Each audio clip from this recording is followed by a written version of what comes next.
Why does someone become a coach? Well, because they've probably tried some form of, they've been coached by someone else. They like podcasts. They like reading books about personal growth. They don't like their job. And so they're kind of like interested. So someone then comes into the space. Maybe they've been to a breathwork event and they've had some impact from that, or they went to a Tony Robbins event, or they just love podcasts. They're immersed in their own growth for a short period of time and excited by it and go, imagine if I got to do this for a living versus rocking up to an office and doing stuff I don't like every day. That'd be a very different path. This excites me. And then what do? They start looking up coaching schools that they can learn in. They start seeing ads. Now they're talking about becoming a coach. There's a lot of ads on Facebook that get shown their way. And every man and woman and their dog have a coaching certification course. So you can just go in, you start seeing ads. Oh my gosh, become a coach in 3 months for only $2,997.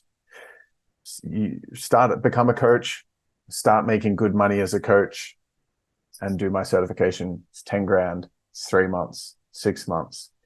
And then boom, you're in the space. But what they're instantly bombarded with is the idea of making money as a coach. That's the thing that grabs our attention most, because most people don't like their jobs.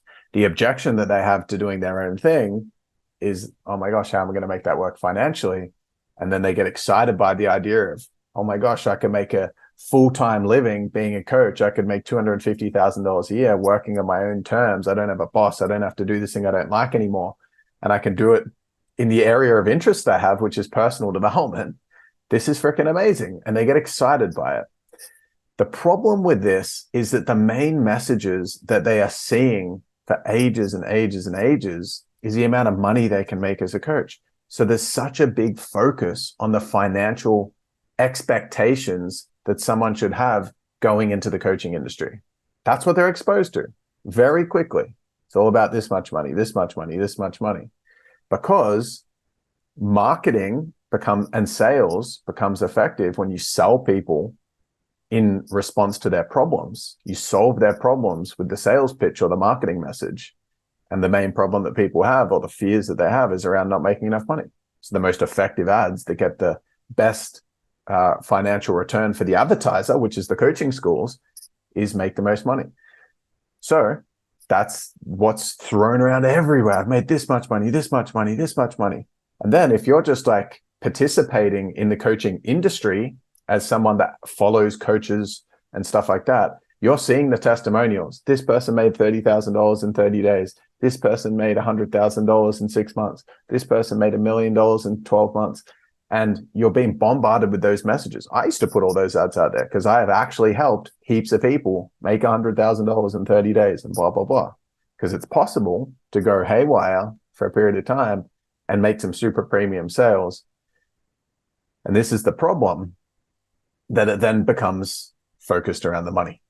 Now, if you approach becoming a veterinarian, you go to uni, there's no thought of the money. You're not bombarded with ads on make $500,000 as a veterinarian, $100,000 as a veterinarian. What's the focus on?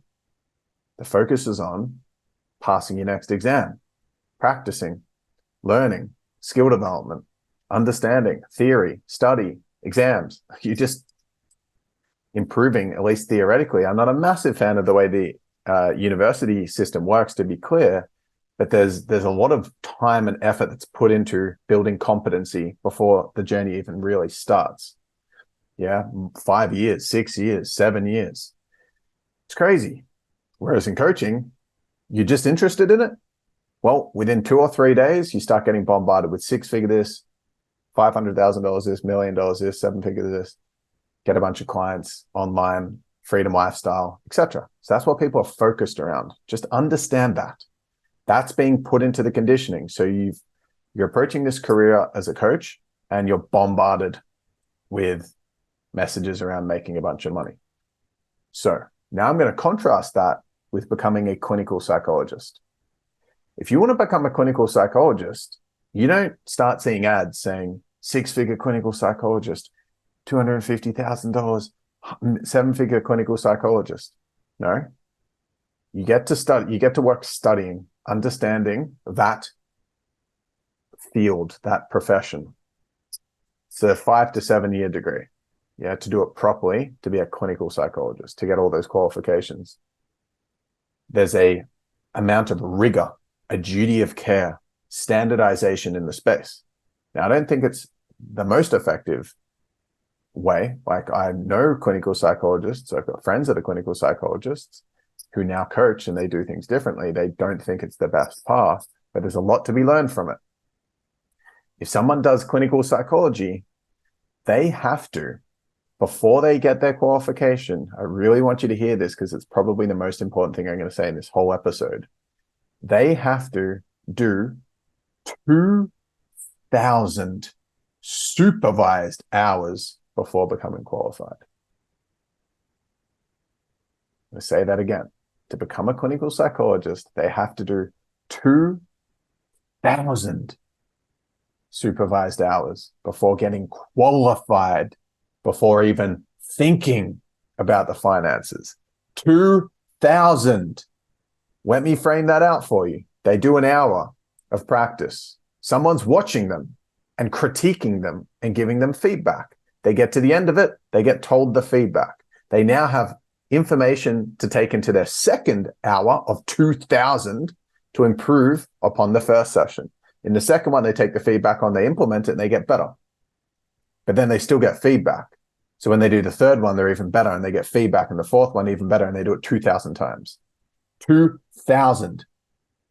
Now, the average coaching certification is an NLP certification. That's what most people do, and a lot of coaches do initially, or just a standard life coaching, like school of life coaching. They understand a little bit of theory.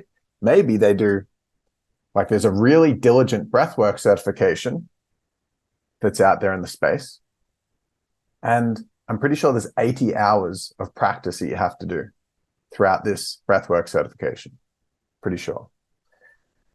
Which is way more practice than the average breathwork certification. Way more. Way more. But then someone can go out there and start practicing. They become qualified and they start trying to become 6 and 7 figures in the breathwork. Not 7 figures, maybe 6 figures as a breathwork practitioner. And they've done 80 hours of practice. So 80 hours, if you times that by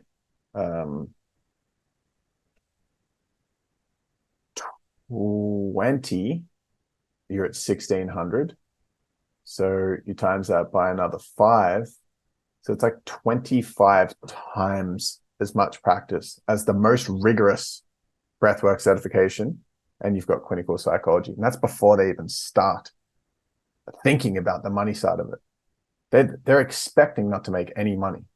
If you want to become a clinical psychologist, you're expecting, I ain't going to make a cent from this for 8 years.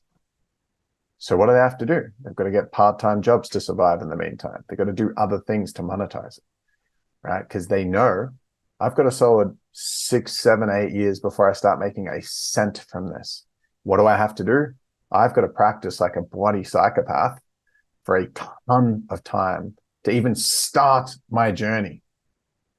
And then if someone's been practicing clinical psychology for 10, 20 years, they've got 20,000, they've done over 10,000 hours of it. Now, if you pull 100 random, if you go to a Facebook group that's called 6-Figure Coaches, and it's someone that's trying to help coaches get to 6 figures, and you just take out a random 100 coaches from that space, excuse me, you're going and you ask them, how many hours of coaching have you done? And there will probably be less than 5 out of the 100 that have done more than 100 hours practice or coaching in general. Okay. And I reckon one would have done more than 1,000. So this is what I believe from my experience being in this space and running a multi-7-figure business, helping coaches, working with over 1,000 of them, that I don't think I knew a single one that had done more than 2,000 hours coaching.